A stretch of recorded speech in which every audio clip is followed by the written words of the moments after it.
Hey everybody, before we get started, I want to share something with you that I came across at AirVenture 2024 that I thought was super cool and just blew my mind. I was over visiting with our friends at Bose, and of course, if you haven't already tried out the Bose A30 headsets, I would say you've got to go try them out. They are absolutely spectacular, very, very cool. But while we were there, what was really new that I had never seen before was something that actually kind of goes along with the headset and that you can use in after you land and regular pilot life, as it were. And that is these Bose Ultra Open earbuds. Now, it's very interesting, I'll tell you. I was very hesitant. What these are very differently shaped earbuds. They look a little bit like this. Well, they look exactly like this when they come out. And you actually wrap them around the outside of your ear, so just a little bit protrudes in. And what's interesting about it is they don't block your ear canal, and they do not block outside sound at all. And as soon as you put them on, you give it like about 30 seconds, and I totally forget they're there altogether. But what happens is they have this crazy immersive sound feature where you can take phone calls, play music, do whatever you want to do, and it's just like the sound is wrapping all around you, and they're totally light. I've never seen anything like this, and I just wanted to share them with you. Again, these are the Bose Ultra Open earbuds, and for me, from now on, I'm just keeping these things in this little case and tossing it in my flight bag. They are just going to live in my flight bag all the time. And for those of you that don't want something like that, that's kind of new or feels different than what you're used to doing, then of course they still have their even step up now, which is their Bose Quiet Comfort Ultra. These are more traditional in-ear earbuds. These also sound absolutely spectacular, but they do isolate you. If you are looking to have a totally immersive, isolated experience, those are the things. But if you want the ability of kind of hanging out in the FBO or whatever you're going to be doing and still hear everything going on around you and yet feel like you're at a concert, well, in that case, I just recommend you try these out. And now, on to our show. Good evening, everyone, and welcome to SocialFlight Live. We have a fantastic show for you this evening. We just got back from AirVenture 2024, and what better way to recover from the show than to host one of my absolutely favorite friends, Ariel Tweto. You may know Ariel from Flying Wild Alaska, and tonight we're going to do some hangar flying and celebrate her family and Alaskan aviation. Before we get started, one of the things I do want to do, though, is share a few pictures from our trip and from AirVenture. I'll bring it up right now. I'll tell you, this was one of the most wonderful shows. I've been going to AirVenture for over 30 years, which I think my hair was a different color back then, but it is absolutely fantastic. It was a banner show. We arrived and had a great time there. We set up over in Camp Scholler. And for anyone who came over and saw us there at the campsite, I just want to say thank you so much. It was wonderful getting to meet all of you in person. And in addition to that, we had a SocialFlight Live in person with Brian Schiff and Jason Miller. It was a ton of fun. And it's going to be leading into a show we've got coming up. You'll see an announcement on called Cockpit to Cowl, where we talk between flight instructors and mechanics and very, very cool things coming up. But that was a ton of fun. And again, just to show you some pictures, I just want to say thank you to everyone who we got the opportunity to meet in person. I absolutely love meeting every single one of you in person and getting to spend time seeing, because we spend so much time staring into a webcam. And it's certainly something else to be able to be front and center with all of you. And so I just want to say thank you for all of that. Tonight's guest is someone I have gotten to know over the years through SocialFlight Live, and I can honestly say that she is one of the most motivating and inspiring people I have ever met. Most of us know Ariel by watching the stories of her family's flying business, facing the challenges of life in Unakleet, Alaska on the reality TV show Flying Wild Alaska. And although we all love to watch the flying, more often than not, it was the adventures of its youngest star who stole the show, and that is, of course, Ariel Tweto. Since then, Ariel's been in everything from feature films such as Into America's Wild to lending her voice to the hit animated TV show The Great North alongside Nick Offerman, Jenny Slate, and Will Forte. She is a TV personality, producer, pilot, adrenaline junkie, travel enthusiast, and a wanderer and wonderer of the world. I am thrilled to call her a friend and even more excited that she's here tonight on SocialFlight Live. So please help me welcome to SocialFlight Live, Ariel Tweto. Ariel, welcome to SocialFlight Live. I was teasing you about being stressed earlier. Now I'm the one sweating.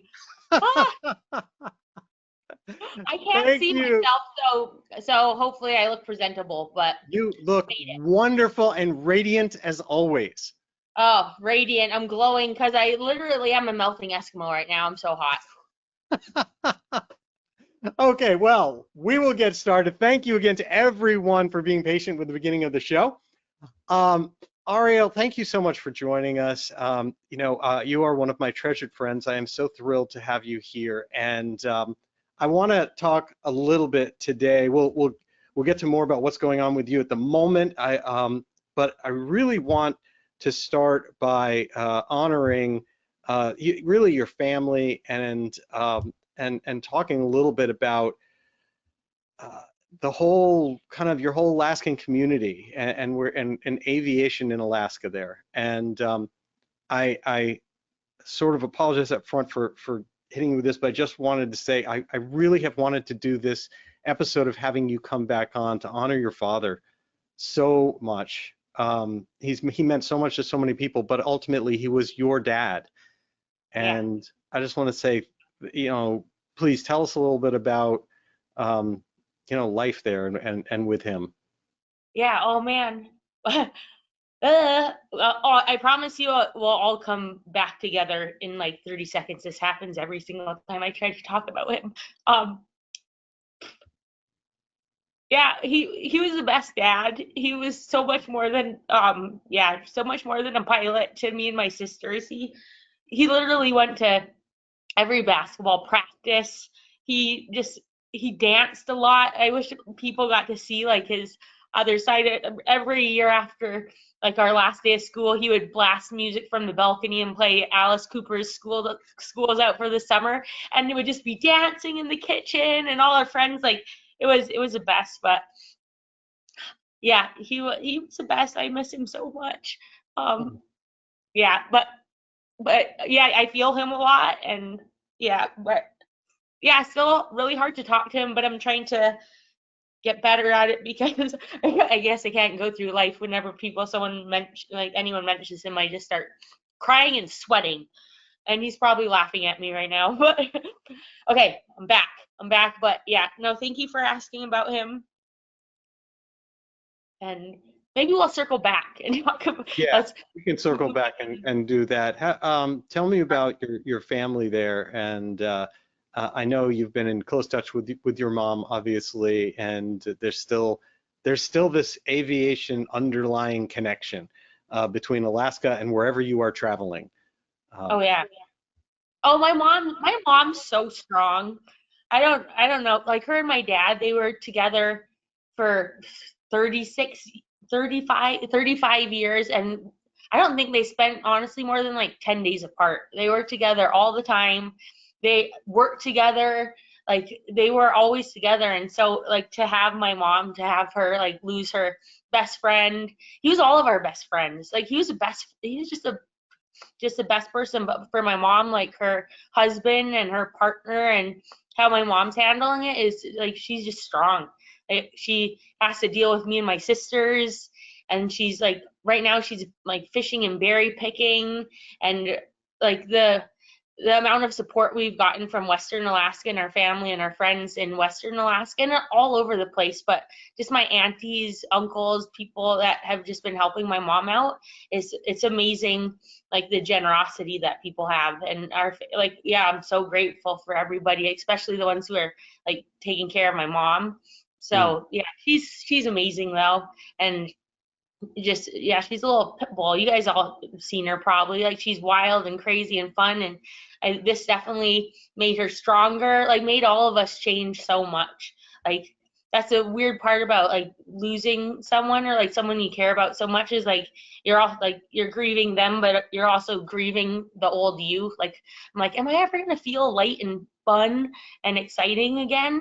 And so it's just like, am I gonna just be a heavy old fart the rest of my life and not feel like light again? But I know there's hope though. Just seeing my mom like push through just makes me just be like, hey, get your stuff together and let's keep living and making memories, and like remembering my dad, so he, like, his memory stays alive is really important for me.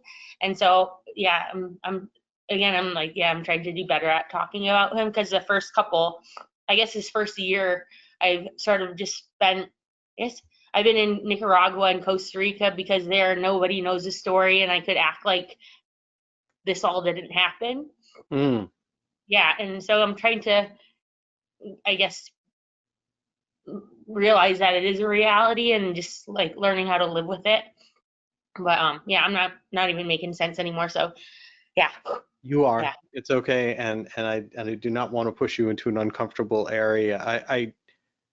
I do love the connection, of course, with what it was like, for you growing up in aviation, and the way that you've talked about having that around as a normal part of regular life. Yeah.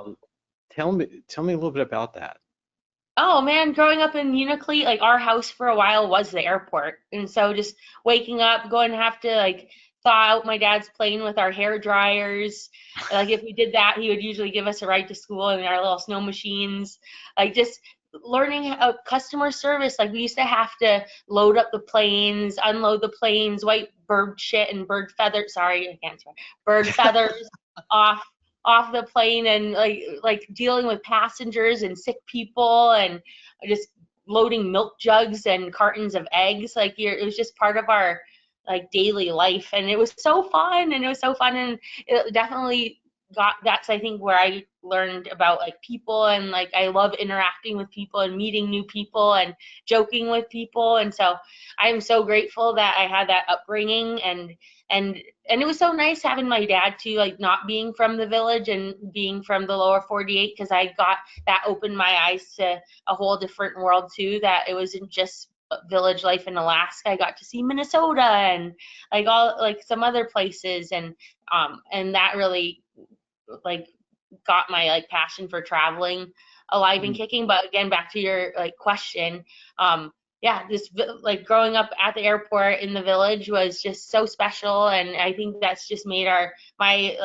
created my whole like world view on like people, and like how people want to be treated, and that everyone, like, we're pretty darn similar, like everywhere. Yeah, I mean, so much of what you've always told me about your background and growing up was all about being in this crossroads, this area that where everyone else came through what was your home, and it's such a kind of service-oriented approach to other human beings. I find that to be really touching. Yeah. Yeah, no, it was, again, it was just so unique, and people would funnel through Unakleet because we were the hub to get to the other villages around us, but we saw similar people all the time, because they were like a lot of the working folks going to Anchorage, a lot of teachers coming back and forth. You meet, man, like our village, we had around like 650, 700 people, and the villages around us have like 300 some people. But for basketball, like every weekend we would travel to a different village. We'd have wrestling tournaments, and that's how we like met other kids from around the district. And that's where we got like, I didn't get my first boyfriend. That's where my sisters would get like their first boyfriends and everybody else. But yeah, it was just so special. I'm so happy that I got to grow up there, and it's just created my whole viewpoint on everything. And I wouldn't be who I am without Unakleet and without growing up in Alaska and my parents who were just so unbelievably supportive. Like at one point I really thought I was going to be the first girl in the NBA because my parents never told me I couldn't. I'd be like, yeah, I'm going to be like Muggsy Bogues or like Michael Jordan. I thought I was for sure going to be the first girl in the NBA, and I wasn't until college that I was like, wow, people are way better. Change goals. But my parents and the people in the village, like they really made me believe that I could do whatever I wanted to do, and they were like that for a lot of people.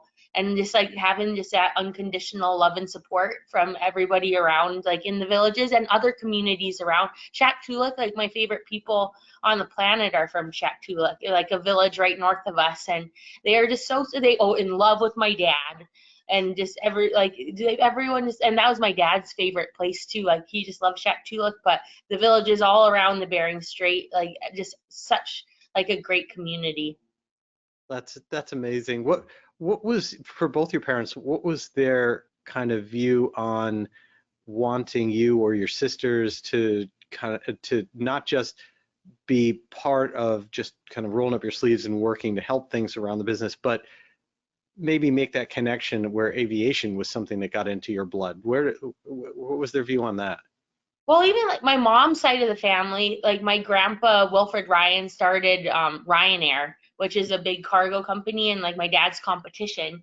But I mean, it runs in our blood. Like my grandpa flew, my mom flies. Like a lot of my uncles fly on my mom's side, and then my dad's side, like he flies. My sisters, my parents always knew. I think that, I mean, my little sister, she wasn't on the show, but I mean, she would have been the star for sure of the show. She's the best pilot. She flies like an A-12 or A-7 helicopter. What? Like she flew for my dad forever after college. Like her and my dad went to helicopter school in Oregon, in Kalispell, or Yeah, no, somewhere that starts with an M. Kalispell's in Montana. Montana. Wait, time out. There's a good McCall, Idaho. Not even Oh, close. I guess sort of close in the region. Yeah, so yeah, my college, and so my dad definitely knew that I wasn't going to be the brains of the aviation family. He, like, we always knew my little sister was gonna like either run the business or like just has aviation through her blood, and she's so passionate about it and she loves it so much. And for me, like, my dad and mom knew I was like, they knew I definitely wasn't even gonna fly for the company. Like I love flying, but I like making TV, and I like making like travel shows, and I like cartoons. And my dad from a like super young, I think young age, knew like, this girl doesn't have her head straight on her shoulders. No way she's gonna be flying by herself across like the Alaskan skies. But they were supportive of me. Like in the beginning I thought I would be like Eskimo Oprah, and then Eskimo Katie Couric, and then I wanted to be like Letterman, and now I'm like, well, I don't even know what I'm doing. But they like, I've always made it pretty clear that I wanted to work in entertainment, and so by them signing on to the show, just shows their support again. Like they did it so I could get like my foot in the door, and I got to live with my parents, and I got to get my pilot's license. So for me, it was a win-win-win-win, like win situation. And for my parents, I like, man, we had so flippin' fun just hanging out together and getting to like work together for, man, like 3 years. I got to live with them and work with them, and they got to follow, like, I mean, I wouldn't have got my license without like their support, and my dad like helping me study and going out and building hours and talking and bullshitting with him on the radio. And I was like, hey, I'm taking off. Is anybody else up there? Watch out, like clear the skies. And I just like, yeah. But back to your question, like it's aviation is in all of our blood. Like all of us love flying, and even though like what happened to my dad and Shane, like we're still the big biggest advocates for aviation. We love it. None of us are afraid of it. Like, we love flying. We want other people to fly. We want the younger kids in the villages to fly. That was my dad's big passion too, is like teaching younger kids from remote places in Alaska to fly. For the 4th of July a couple years ago, him and my little sister flew to Shaktoolik and took kids up on helicopter rides just for fun. Like, that's what he did, and he didn't tell anyone about it. My mom didn't even know what he was doing. Like, but he just flew to Shaktoolik and was like, hey, whatever kid wants a ride, we'll take you up. And he loved it. And so I'm like, me and my sisters and mom, like, all of us still like are the biggest like cheerleaders for anyone that wants to get into aviation, because it's amazing, like being up in the air, flying, flying, like, it's the best. It must be such a wonderful, like amazing leap to come from some of those communities where you're so kind of just attached to the earth and the world and what's part of your local community, and then there's this massive leap to all of a sudden cockpit, flying, and what you can do and how you can take yourself into the sky, and that's really an amazing thing that you and your father did, and your family. Yeah, no, all of us, that's another big connection with me and my parents. Like, we love nature, like all of us. Like, I'm surprised I'm sitting in a house right now. Like, I'm starting to get twitchy. I am surprised you're sitting in a house right now. I wasn't a couple minutes ago, and then this Wi-Fi, this technology stuff, I just can't figure it out. But no, that was our big love for nature. All of us we had to go hiking every day. Like, every night we'd go on family hikes. Me and my mom run every single day up in the mountains or like wherever we're at. My dad like would go on, like, the last couple years he was going on a couple hikes a day. And like, we just have to, like, all of us love nature, and the sky is part of nature, and I think that's, we love it so much too. It makes you feel like a bird, and like, we just like being in the air and like being in the mountains and being on the river and the ocean and just all of it. And so to be able to view like this world like from the skies too, like, how lucky are we? Like, there's so many pilots probably listening, like, man, we are so lucky to be able to have that bird's eye viewpoint. Not a lot of people, man, like, just such a small percentage of the world gets to do what we do, so we're like so lucky. That is very, very true. I think, a lot of people may not realize that you mentioned earlier your just passion that you always had for wanting to be in media, wanting to be out there, and then of course you are an unbelievable athlete. You actually are the one that started the show. You're the one that brought all this by being on. Was it American? Which, Nope, correctly? Wipeout. So Wipeout. yeah, so America, the Ninja Warrior, my classmate and cousin is Eskimo Ninja, and so he was on that as well. So yeah, it was like, maybe it's just our class, like, we were all a bunch of clowns. But yeah, so yeah, just competing on that show, that's when I realized, like, oh, for sure I need to be on a show, because it was like being a part of a team. Like, you're creating something together, you're a teammates with other people, and you're like-minded, and you're playing, like, we're just a bunch of adults playing and make believe, and I just love it. It's so fun. It's challenging and you're learning constantly, but it's fun. How much of the kind of drama of the show, when people go back and watch reruns of it, was kind of Ariel created, or how much was the way that life was when the camera's off? I mean, nothing changed. Like, I honestly, even like I lived with my friend was a producer on the show, and she would always say, is like, yeah, none of you guys changed. We all seriously just forgot about the cameras, and none of us like look at me, like, we don't really care how we look. We also, none of us fight. Like, I've never gotten into an argument with my dad or my mom. I think I raised my voice at my mom a couple times, but I've never been in a fight with them. I wouldn't ever cross my mind to disappoint them or to make them mad or to like lose their trust and stuff.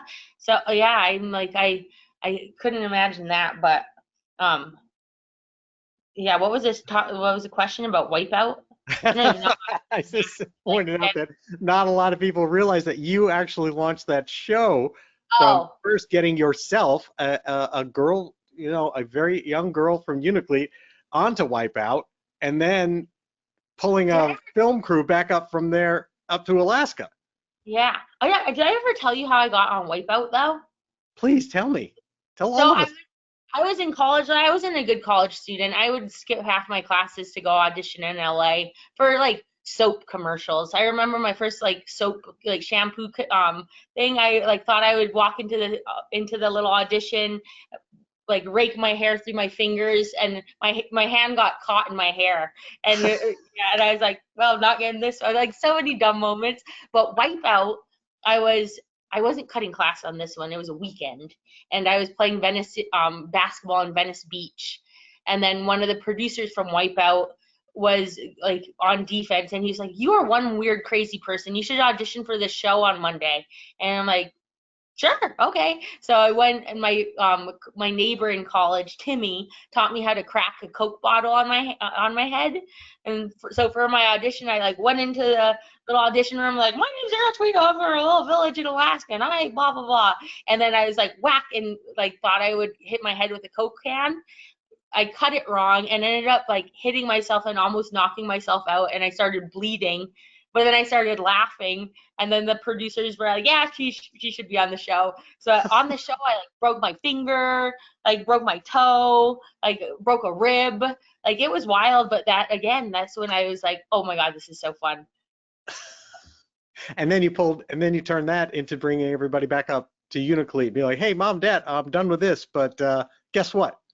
We didn't really even tell my parents. I think I forged their signature, and then we told this like Discovery Channel that they were in, and then showed up with a crew of like 18 people. And my parents were like, one, why aren't you in school? Two, who are all these people and where are they staying? And why are they holding cameras? And I'm like, oh well, it sort of dropped out for I don't know for how long. And this is the camera crew, and we're doing a show about you guys. So let's go. And they were pissed for like a couple minutes, and then they met the crew and fell in love with the crew.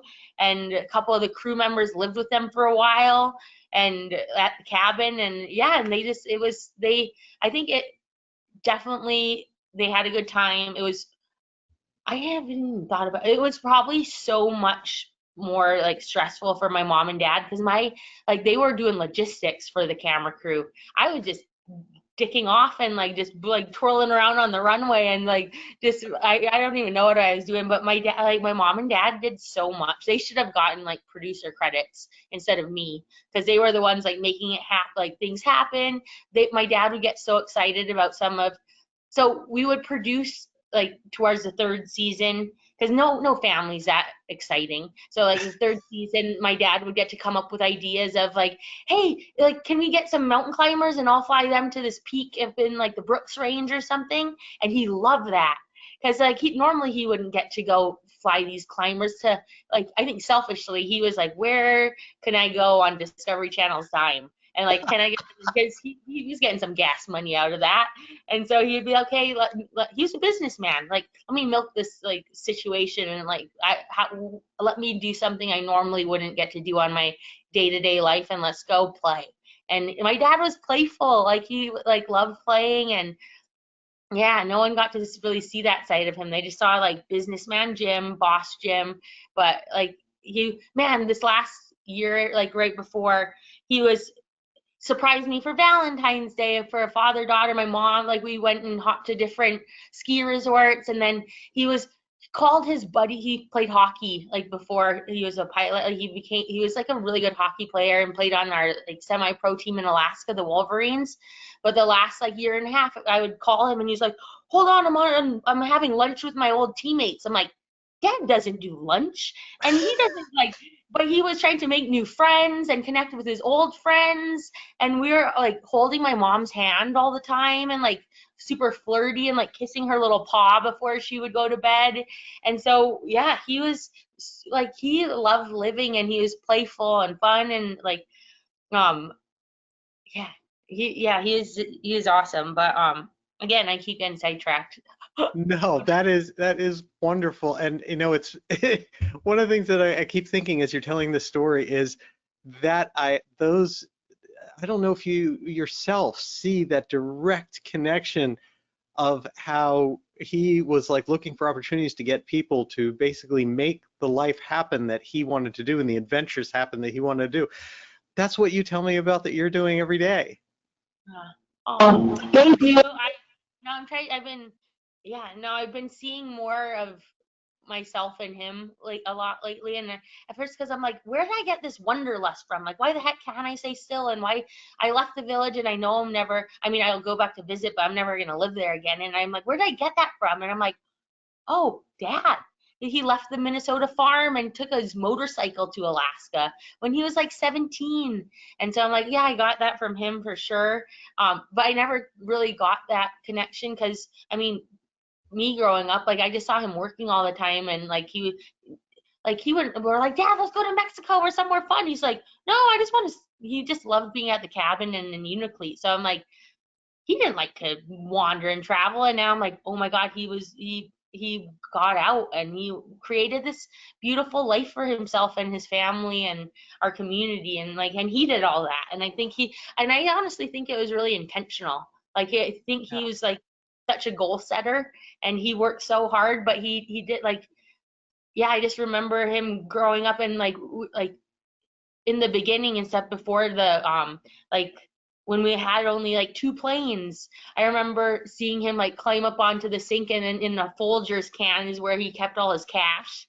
And so like he didn't put money in the bank, he didn't have savings, he didn't have like he was like pretty like he won't eat white rice because all he had growing up was white rice to eat.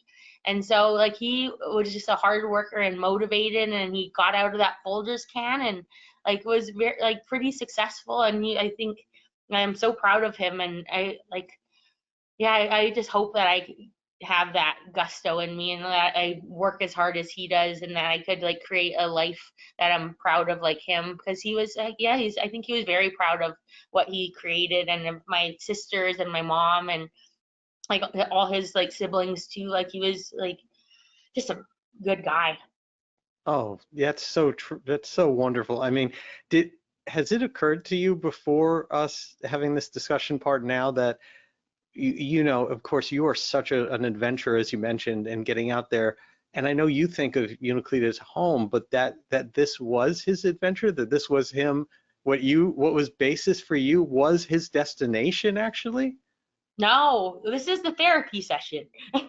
Yes. No, What can I yeah, do for you? Let's talk. no, I love that. I love that connection. Like I never really thought, because I mean, like you look at your parents sometimes and you're like, geez, they're dull. Like, why don't they go and like do stuff? But like that's contradicting to what I say. But I never like what an adventure for him. Like he like went from Minnesota to a super small town in remote Alaska. Like that takes a lot of balls. Like that's Yeah. yeah.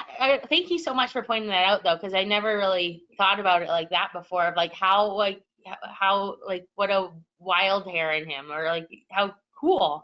Yeah, you literally were his adventure. And the fact that you then were able to re-energize that for him and give him all of these opportunities, as you mentioned, to fly hikers to the mountain, to do things that would be adventures and fun that may not be part of his life had you not given him the gift of bringing the show up there. I really think that that's an incredibly special thing to give back to your father. Thank you. Thank you. We had some really good Me and my dad like talked every day, like multiple times a day. And like the first, whenever anything exciting happens or like sad happens or whatever, he was the first person I'd call. And so I mean, me and him are yakkers. Like we could chat about everything. So he definitely told me, and I'm so grateful for that. Is like this, like he had fun doing the show, and he did say like, what a cool opportunity. And yeah, and he was also the one that had to end the show too, because after like someone wanted him to shake a wedding cake on the ground and act like it was turbulence, and he had to deliver a wedding cake. He was like, we are done here. Like this, we're not actors. Like this is getting ridiculous. And so he pulled the cord on that one. And oh man, I was devastated. But now I get it. Like him and my mom, like they stuck to their morals and values better than anyone I've ever seen. Like they were just like my mom still is like just such a good person. And like they don't flaunt their like help out either. Like so many times I'm like, oh, I want to share like with the world, like with like how generous you guys are, and they're like, don't tell anybody that we're doing this, and I'm just like, oh, but I want to brag to everybody about how like amazing they were. But they, no, he definitely, I'm so lucky he told me though how he felt about the show, and that like, yeah, and he like wouldn't have gotten to do some of the things if the show didn't happen. So he was a good communicator. My mom, probably, if she's watching this, she was like, haha, dad, a good communicator. He was though. He had his own way of communicating and of sharing stuff. Yeah, but yeah, no, he told me. He told me that he was happy. I also love that there is so many of the things about both the way you grew up and Ariel, Alaska there was this kind of very unique balance of on one hand running a business, on another hand doing a lot of things that you just kind of do for your community. And Yeah. it's not black and white. It's not like just, for business, for money. There's something else to that's really wonderful. No, he served Western Alaska. Like that was he loved helping people in the villages. And that's the thing, like it's not run like that anymore. Like my mom and dad, if there was a phone call at 2 a.m, oh, you bet your butt he was gonna go fly and like pick up someone in Shaktoolik to take them to Nome for a medical condition. Now, like they would be like, no, you have to get on the computer, book a ticket, and then wait for the plane to come at 2 o'clock tomorrow. Like we're not picking you up in the middle of the night. But for my mom and dad, like, no, that's someone's life right there. You're not gonna wait for your computer to turn on. Like everyone knew their phone number. Like they would, if someone was like lost and found, like my dad in an instant, and other pilots in the area would go and look for the person, not be like, and we wouldn't charge the family for gas. Like, no, we're doing it because we like, one, we like love the person that's missing. Two, that's just what people do. Like you go and help someone and you're not going to charge them for gas. Like that's what people are doing now. And like if someone like just had a baby, oh, phone is already hung up, I'm already on my way there. Like we would be in the air, like still on the phone. Like couldn't do that, but like on the radio, just being like, I will be there in 15 minutes, and then we'll take them to Nome. Or they just like, yeah, it wasn't a, I mean, it was a business for them for sure, but it was so much more than that. It was like Yeah. serving your community, helping your neighbors, just helping. Man, there's so many times he took me and my teammates to other villages to play like basketball games. He would squeeze, don't tell anyone, but he would like squeeze an extra person, like, Don't tell anyone. FA, if you're listening, then like it doesn't even matter anymore. But he would like You get 10% more useful load out there. Don't worry about it. Go ahead. Yeah, and we were a bunch of light little high school kids. Like he would just be like, hey, like one of you guys hide, and was like, don't tell anybody. But he didn't want that kid to like miss out just because there was a one seat not like in the plane or whatever. But he just wanted me and my sisters and our friends to have the best time, and he made all these opportunities happen. He would take us to basketball camps every Sunday. We had this massive sled growing up, and he would cram after like Sunday school, like 12 of us in the sled to take us out sliding. He would take us dog mushing. He would just like. That's wonderful. Yeah, I didn't even know. I didn't even know that he was a helicopter pilot. I don't remember ever seeing him fly a helicopter. He didn't. I mean, it was after the show. Oh Like, yeah. it was like way after the show. Him and my little sister as just a like bonding thing. Like for them, like those two are twins. Like my little sister. Which little sister? What's their name?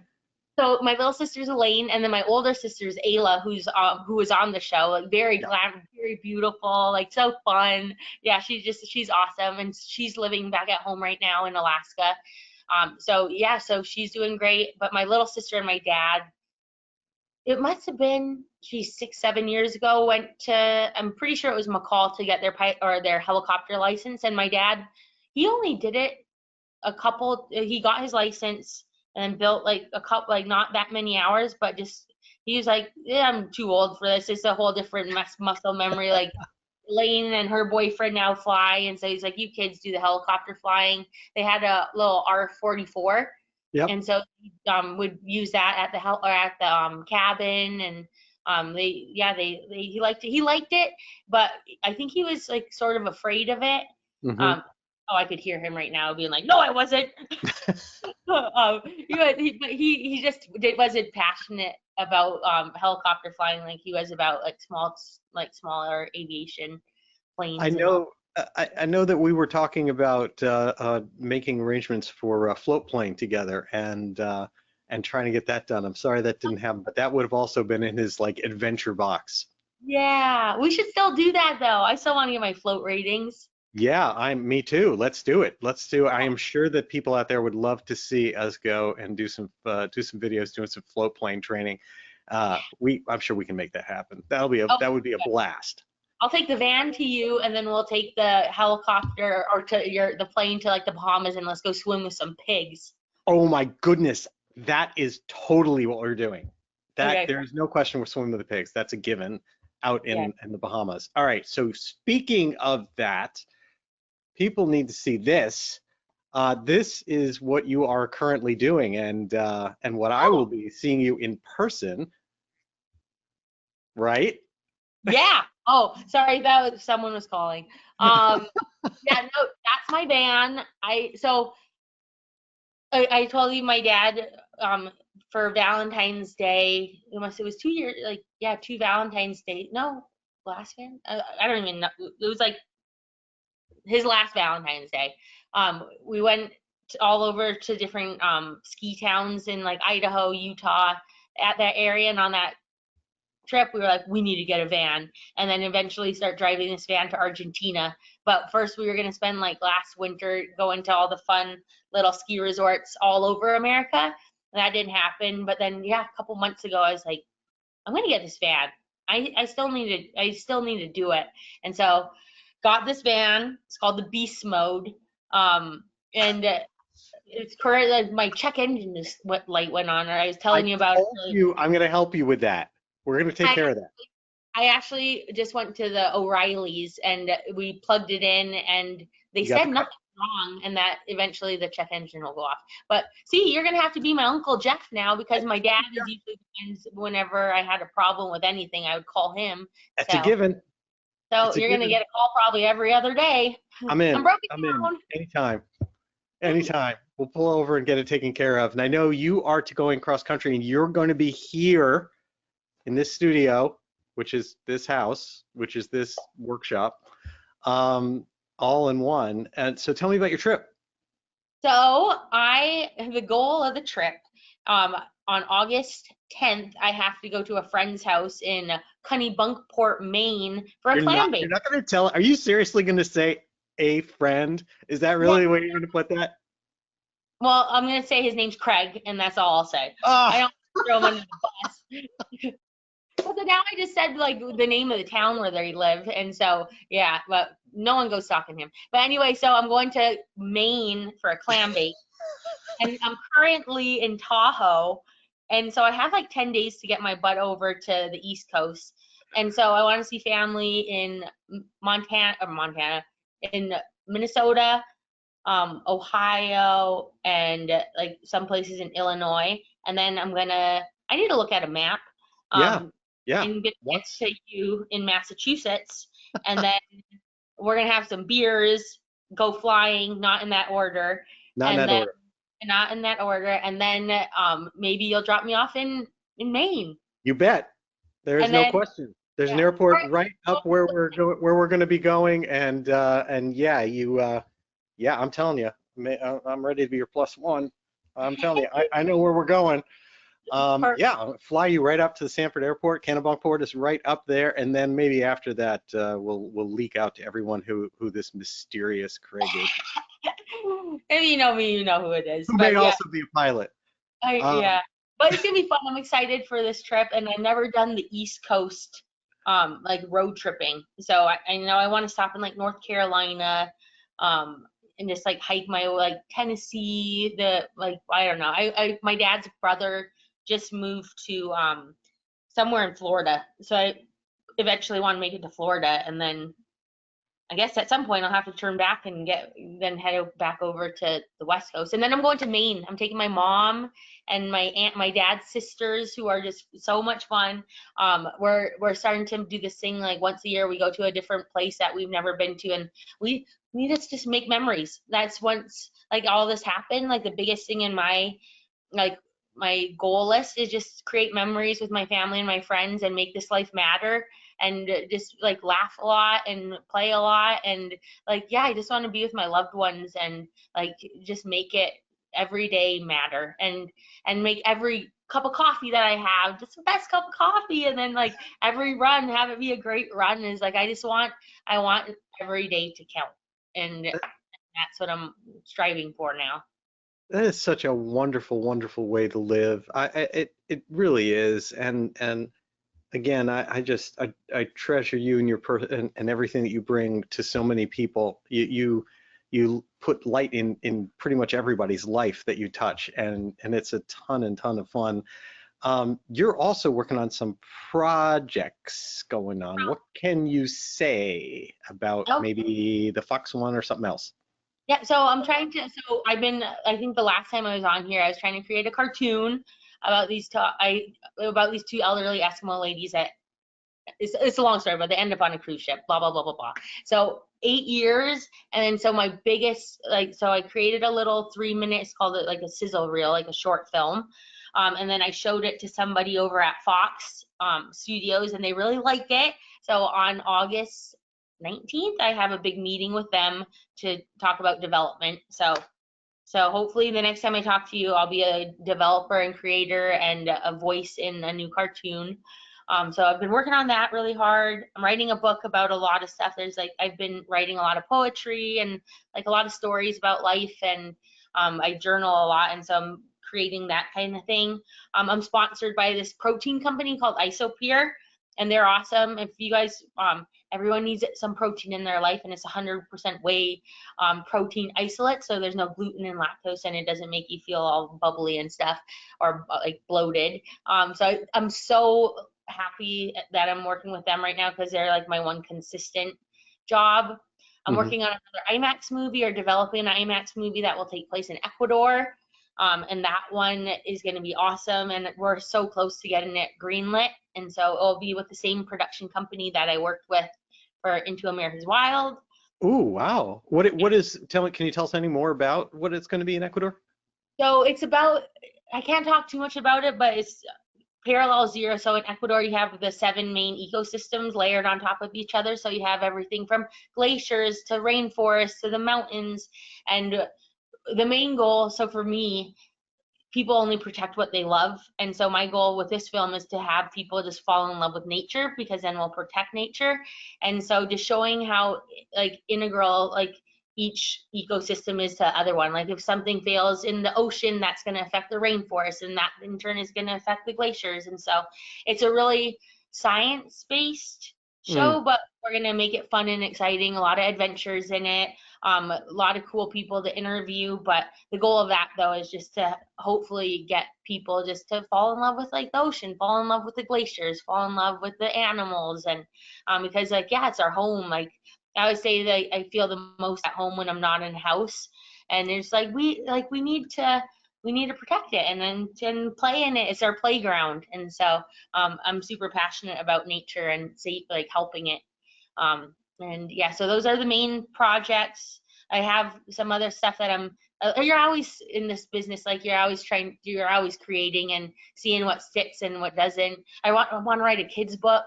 And yeah, and so there's stuff I'm working on. And again, the biggest thing right now though is just be with my mom, and I've been really horrible at like being a sister and a daughter lately. I've just sort of been not at home. It's just so hard to go home, because again, like it makes everything real. And so I need to get a little bit stronger and just go back home for a bit and see my mom and my sisters, because I need to practice what I preach. And I just keep saying it's all about family, and here I am by myself in a van. Now that I just said that, I was like, oh man, I need to get home. But after clam baking in Maine, I'll slowly start heading back to them. But yeah, that's sort of what's going on with me. And I feel, yeah. Go ahead. Oh no, I just said I feel like I just talked a million miles an hour, and I don't even know what I just threw out there. No, you just did. You were just yourself. That's what I love about you. Are you kidding me?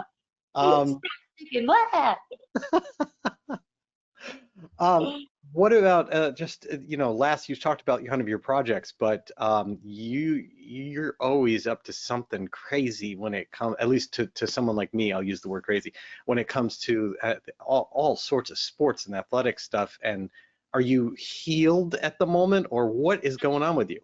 Oh, was that bait for my fingers? Yeah. Um, so my new passion, adventure passion, is surfing. I fell in love with it like a year and a half ago. I've been spending most of my time in Costa Rica and Nicaragua. And my last trip to Nicaragua, I broke my fingers, so there's Oh, that. I was out surfing. It was like a full moon surf session. And let me clarify, I'm still like learning to surf. I'm not like amazing, but I'm getting where I can make it down the line and all that. And so I love it. But I was coming in from a night surf and carrying my board, and then I slipped on a rock and cut my leg open in a bunch of spots. But after that, I was like, something feels weird with my hands. And so I put it up to the moonlight, and I look, and they were all backwards. oh, These were sideways, and these were completely ah, backwards. But I had, like, right when it happened, I remember seeing my dad fall down the steps when I was younger at our cabin, and then his fingers were backwards, and he just grabbed them and pulled. And so I was like, I guess I better grab and pull. And I just grabbed them, pulled, and set these two really nicely, but these other two were just mangled. And then I met a guy who had a ruler. Like, he was a owner of this little like hostel area, and I was like, "Do you have anything so I could like tape my fingers to something straight?" And he had in his backpack, he had a ruler, so he saw the little ruler and then made a splint. And then if I was smart, I should have went to the hospital when I got back, because they're still just weird looking. yikes. I know, but yeah, so Oh, I'm sure you'll that's be my fine. injury. But other than that, it's I get like I'm gonna sound like a crazy person, but I'll share it with you guys because you're aviation family. So it was my first time in Costa Rica, making it down a green wave, which is a glassy, clear, beautiful wave. And I was going straight, but your goal is to go down the line of the wave. And so I was feeling like lighter that day, like Skittles. And I'm like, oh my God, I'm almost feeling a little bit like old me again. And so I wasn't going to go surfing at sunset, but I was like, you know what? I'm going to paddle out. Paddled out, saw this wave coming, caught it, went down the line. And then my dad used to call me Dudette. And I swear to you, like, I heard him say, good job, Dudette. And then I felt him everywhere. And then I like started crying, but they were such happy. It was pure like joy and happiness. And like, I just like at that point I like knew he was in me. But then I was like, I need to be on a wave all the time. Like, so now it's just constantly like trying to catch a wave, and I'm like, come on, say it again. I heard him. Like, I heard him, and then it was so special. Yeah, Oh, we can talk about that. But then no, it's like I've had like dreams of him. And oh, you'll appreciate this one. The last one, in like the second to last one, he was on the airport in Unakleet on a one wheel, like ripping down the Unakleet airport on a one wheel, like going so fast. And then he waved at me and my mom and my sisters and jumped off the one wheel and just slid down the runway and smiled. And it was just like, we're like, what? Oh, I woke up laughing so hard though.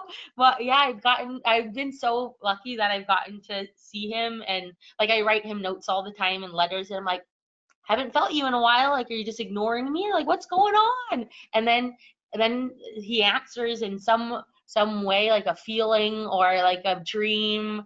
And yeah, so if anyone out there is dealing with grief and stuff, like it's helped me so much to write to him notes. And I have a little bit of his ashes in the van with me, and so he's my road dog, and we've been traveling. And a couple of days ago, I'm like, he's just been in my backpack, and I'm like, oh, like he's probably so annoyed that he's in my backpack and not like in the front seat or like hanging from. So now he's like hanging from the like rear view mirror and has the best view of the open road.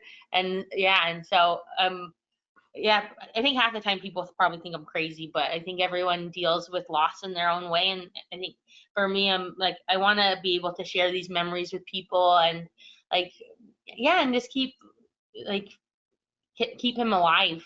Like your relationship, I heard a cool quote is like, your relationship with the one who passed away doesn't just end when they pass away. It evolves, it changes. Like it's like sometimes it even grows deeper. Like I've had like I don't feel like it just ended when he like passed away. I feel like there's just a different relationship now, and that's been super helpful. Yeah. That's a wonderful thought. I know that there's a lot of people that are dealing with that right now, and that's a really, really interesting way to think about it. Yeah, thank you. Yeah, I've been just reading a lot, and it's like people that look at my like bookshelf now probably think I'm like, whoa, she is, she's going through something. It's just like how to deal with grief, blah blah blah. And Yeah. but it's good here. Like no one's ever alone. Like I'm no special or different than anybody else. Like there's so many of my friends and people in my life that have gone through grief, and yeah, you just have to like everyone is one thing that everyone has in common. Like we're gonna lose our loved ones, and we're gonna kick it sometime. And so it's just like make this life matter. Like make memories. Just like with this life, this little human life, like is so short. And so I'm just like let's do it together and like laugh a lot. That is so wonderful. I absolutely love that. Well, Aria, we have come to the time in the show where we'd like to do something called SocialFlight's Fast Five with 5 questions for you. So you up for that? Oh yeah, I'm game. Let's do it. So 5 questions, and you'll just spit them out. Oh boy. Yes. So here we go. Okay. Ariel Tweto, are you ready for SocialFlight's Fast Five? Jeff, I sure am. Right. We're going to start with something from your flying experience, and I'm wondering, you have had opportunity to fly in or around a whole bunch of different things that take you into the sky. Is there one in particular that comes to mind that's a little near and dear to your heart? Oh man, just flying with my dad in his 185, hands down. Landing on riverbeds, like landing on the tundra. Like we got to like landing anywhere in like remote areas with my dad, and just seeing him smile and get excited, like scoping out new landing spots and everything. Like that is like it's so fun. And him, like he loves wildflowers, so being able to land and look at the wildflowers with him was so nice. But his 185 for sure. His Super Cup too. Oh, darn, the 207 too. But I'm gonna go with. Oh, you said these are quick. These are quick. Okay, what 185? No, you can pick all three. That's fine. That's fine. All right. Question number 2, and we're not going to limit this one to aviation. Can be whatever you want. But was there some moment? Usually people think about it with flying, but it could be you're such an adventure. Was there some moment that you have experienced that was a very kind of like scary, challenging, impactful, that somehow changed you and had a different view on things that comes to mind? Probably one of my last surfing experience. I got rolled in the wave, and then I couldn't. It was my first time not knowing which way was up, and so like I couldn't figure out which way was up. So I knew to let my my board go, and so because the board floats to the top, and so I was pulling my getting up to the top, and right when I got my head up, another wave came, and I was like, wow, this is how I'm gonna go. But there was something in me that was like, no, fight a little bit harder. And I was so out of breath and just tired. But after that, well, it makes you learn that, yeah, you're not invincible. I always thought I always felt so invincible. But now I'm like, oh yeah, definitely not. And then also it's just like respect for the ocean, and just that the ocean has no judgment. It doesn't care if you're who you are. It doesn't care what you are. It just like it will like humble you for sure. And so I think that was the most recent one. I have so many, but that was probably the most recent one. All right, question number 3. If you were to pick a moment in time that you could kind of go back, not to change, but to re-experience, to just be back there for a minute and soak it in, is there some memory that you have that you would put yourself back there? Family cabin with my mom and my sisters and my dad. And like we just almost every weekend just flying up to the cabin, fishing, making little like picnics, everyone napping like on the airport, like on the his landing strip, and just yeah, the cabin, like it was so special. It's so special. Like we're so, like still we'll be able to go there. But yeah, it was our little spot. Excellent. All right, question number 4.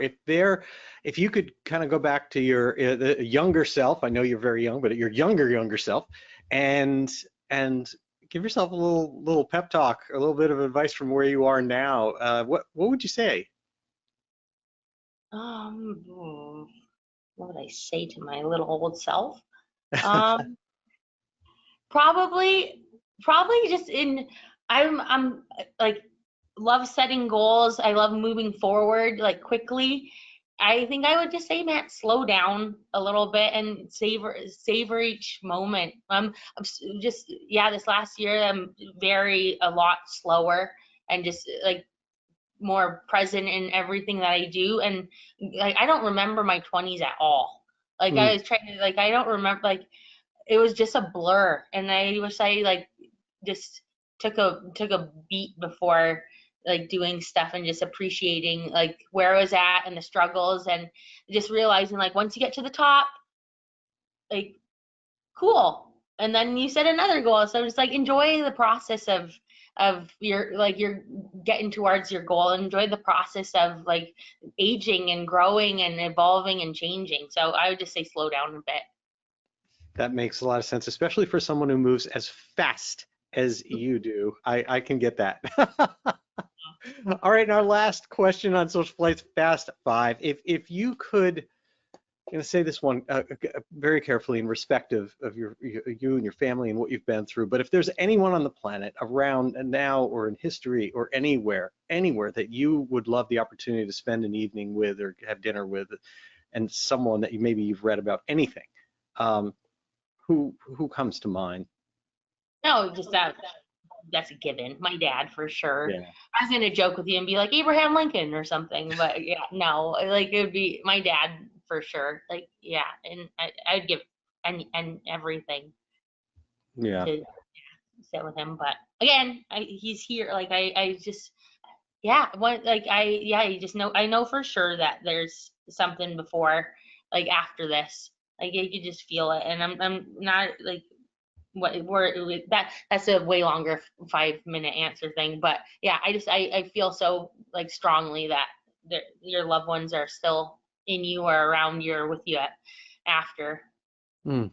I love that you still have that connection and that comfort that you're still able to be with him. That's really quite inspiring in and of itself.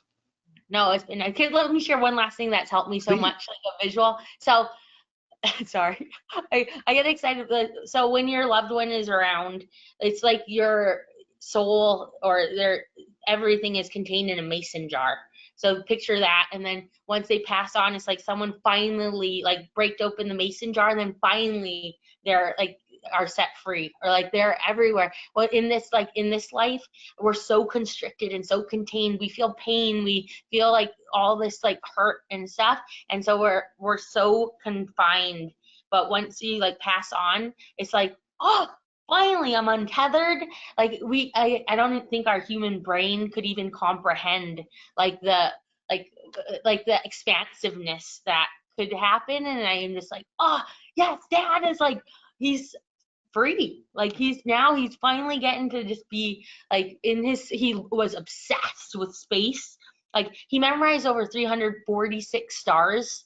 Like he was so afraid of losing his memory that he would have me and my sisters lay out in the snow with him and quiz him on stars. And then he got that app and a telescope, and he memorized over 300 some stars.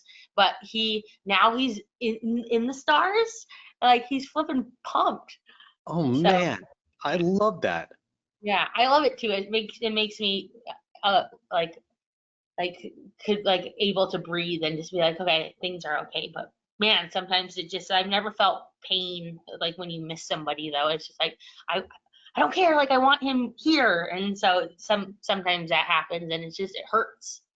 Like Yeah. physically just hurts. But But you have these strong, like my mom, like she's then you're like, okay, put on your, like, just get it together and like let's like keep living and try to find, like, just that pain eases a little bit once you're just like, okay, he's around.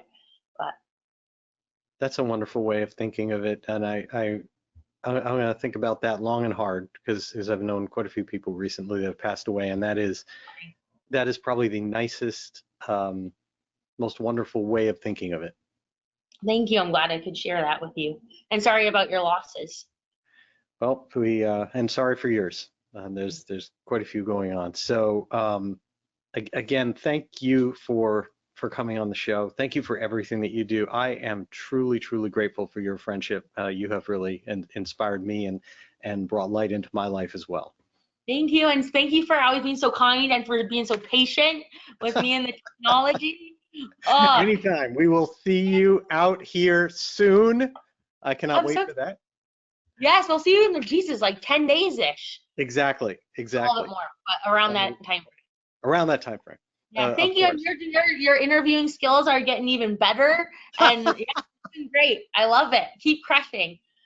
You got it. All right. Have a wonderful evening, and we'll talk to you soon, Ariel. Bye. Thank you all. Take care. You. Bye. Bye. And thank you to all of you for taking time out of your evening to join us here on SocialFlight Live.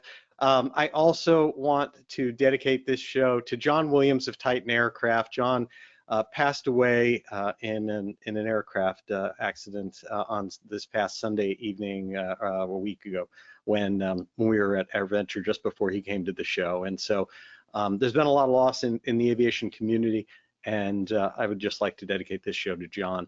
And with that, of course, we will be back next Tuesday, August 6th, with Lynette Halter. Lynette is an absolutely wonderful individual, a wonderful human being who I met down at Sun and Fun. She's a Navy veteran and just completing her build of her very ease.